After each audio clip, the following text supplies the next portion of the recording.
Hello, hello, hello. You're tuning into another episode of The Wunderkind Show. And today's second topic, we're going somewhere different, folks. So I was actually starting something. The comparisons of defensive players that we have on this team and how I feel like the now team is trying to recreate the old Ravens defense.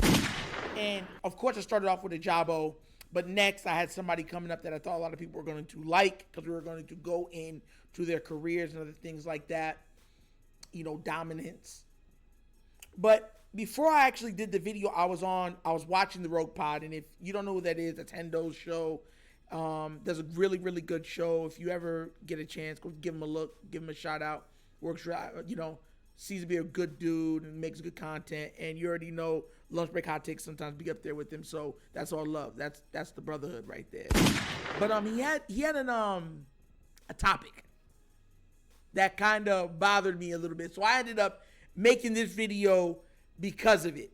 And the question he had asked on his show was, will the Ravens fly under the radar? And I heard, Jose and a couple other people saying, no, there's no way because Lamar Jackson's your quarterback. And he's like the most talked about person outside of Cristiano Ronaldo and Messi and like LeBron. But I said yes. They would fly under the radar this year. And I'm going to give you my reasons why. So let me break it down for you. Because this is a multi-faceted answer. Why will the Ravens fly underneath the radar? Hate. Evidence. It's just what it is. Look, let me tell you something right now. Lamar is a rock star. We all know that. And I don't want the Ravens to fly under the radar. I just want to make my point stated on that too. I want us to punch people in the face and tell them we're the bad boys on the block. Come do something about it, right? But here's the thing. The NFL has already done its due diligence, especially the media and their talking heads on trying to promote Herbert, Allen, and Burrow. That's where I'm going with this. There's too many other plots of these other teams getting better in an AFC that is absolutely loaded for the Ravens not to fly under the radar. So here's my thing. Justin Herbert, they're going to say, oh, this is the year he makes the jump. All hail Herbert. That's what they're going to come out and start with the foolishness with him. Because you already know why. They love him. Joe Burrow, the next coming of Tom Brady, they're going to say, oh, this going to be the year where Joe Burrow gets past Patty Mahomes. We're not even talking about the Kansas City Chiefs, right? Then, of course, you have the other storyline about the Jets and Aaron Rodgers. Oh, can Aaron Rodgers reclaim his once, former glory on the Super Bowl in the AFC where it's so stacked with the New York Jets? Or will he fly and, crash into the ground like his former predecessor, Brett Favre? The narratives write themselves. There's that. Then, of course, there's going to be the Josh Allen and the Stephon Diggs debacle, which is going to be under everybody's microscope because they love trouble in paradise. And that's a fact, okay? Then, of course, you have the upcoming starter, Trevor Lawrence, the long-haired sunshine. You remember from remember the Titans? Sunshine. That's what he reminds me of. They have his coming up. So then you have him to worry about too. And then you have the Denver with Sean Payton. The Ravens are Lamar-centric when it comes to media. If Lamar wasn't Lamar, the media would not cover the Ravens. But they're not covering Lamar because, oh, we love Lamar. He's so special.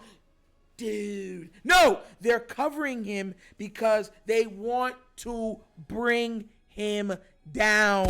Remember, most of the media heads that are already talking were the ones bashing Lamar. They didn't even believe he deserved an opportunity to be a QB in the league. And he pretty much turned all of their narratives on their heads. And it embarrassed a lot of people. Because you know what people do? When you say stuff on the internet, they hold you to your words. I'm comfortable with that. If I say something and I'm wrong, I said it and I'm wrong. Hold me to it, right? I'm right way more than I am wrong. You know what I mean? And that's how I'll always be with it. But if I'm wrong, I'm wrong. I'm not perfect. I don't have a crystal ball and I'm like, show me the future. Yes, show me. Oh, there it goes. No, I don't have that ability. And if I did, I would be the richest man on the world simply off of the lottery. You understand where I'm coming from? So what they're doing is they're looking at it like it's a way for them to take pot shots. Because anytime their viewers are waning or they're going through problems, you know what name they bring up? Lamar. And they'll be like, oh, did Lamar really deserve that contract? Did the Ravens overpay him? Is he even really a quarterback? Can they even understand when he says things?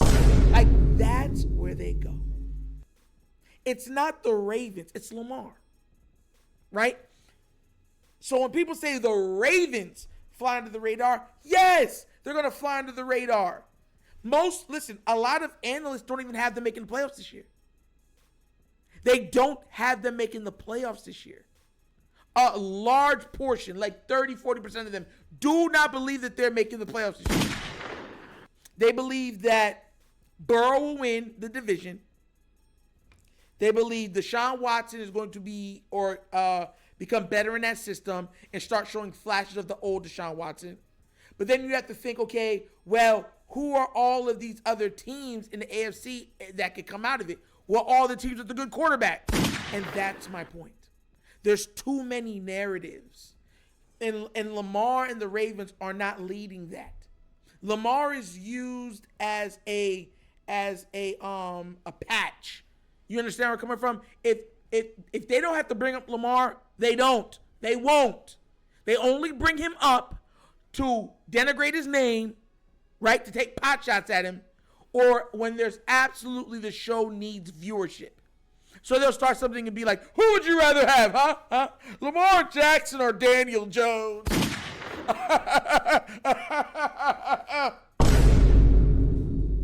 That's what they do. And they'll do it for every quarterback in the league compared to Lamar. And they'll pick every other quarterback except for Lamar. Because they want people to be mad. They want people to be in their feelings. They know it drives views, clicks. So they'll keep doing it. So that's how this works. So when I think about will the Ravens fly under the radar? Yeah. I mean, what else is that team without Lamar in the grand scheme of things when you talk about the Kansas City Chiefs, the Chargers, the New York Jets, Burrow, they already have who their favorites are. They already have who their favorites are. That's just the way it is. Like, we're not playing in the NFC where we know the Ravens would be top 3, top 4 easily, regardless of anything else. This is the AFC where there's legitimately like 8 or 9 quarterbacks that can bring it to the playoffs. And there's going to be a large portion of those quarterbacks that do not even make the playoffs. Yeah. Like people are not thinking about it like that. Like, think about this real quick. We had talked about this before. In the AFC, you got Patrick Mahomes, Aaron Rodgers, Joe Burrow, Josh Allen, Trevor Lawrence, Russell Wilson. That's 6. You got Tua. That's 7. Did I say Herbert? Herbert, that's 8. Like, and we haven't even said Lamar yet. And I know I'm missing somebody else. You get where I'm coming from?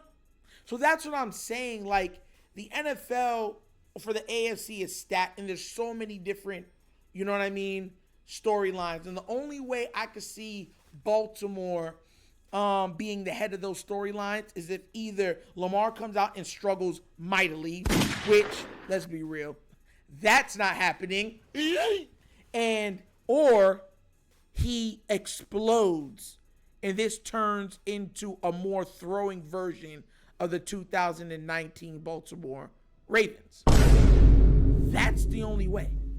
That's it. They have way too much material for their saviors, you know what I'm talking about, that they've already crowned in this league. It's just that simple. It's just that simple. And I think we're going to surprise a lot of people. I think you're going to hear a lot of people saying, man, we thought the Ravens would make a jump, but we never thought they'd make a jump this far. That's what you're going to hear them say. But what do you guys think? Do you think that the Ravens are going to fly under the radar this season? Or do you think that everybody's going to have on the, we must destroy the Ravens. They're so good. They're so great. Good God bless 8. Let me know down in the comment section, all right? But once again, that's another episode of The Wunderkind Show. Thank you all for watching. You know how we get down. Everything we talk about, you know what I'm saying, rooted in facts and truth. But we like to have fun and joke with it too.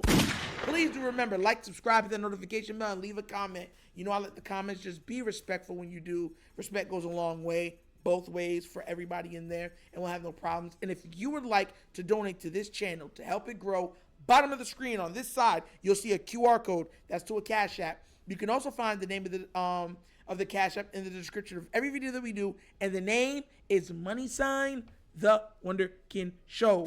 Also available at the Patreon. You want extra access, behind the scenes, fantasy football, Discord, being able to talk to me directly, that's how you do it. So go there and get that. It's worth it, especially when the regular season starts. It's going to be absolutely crazy in there. But once again, this is The Wunderkind Show. This is yours, Nitro, signing off. And as always, you guys know my slogan. Peace. And I am out of here.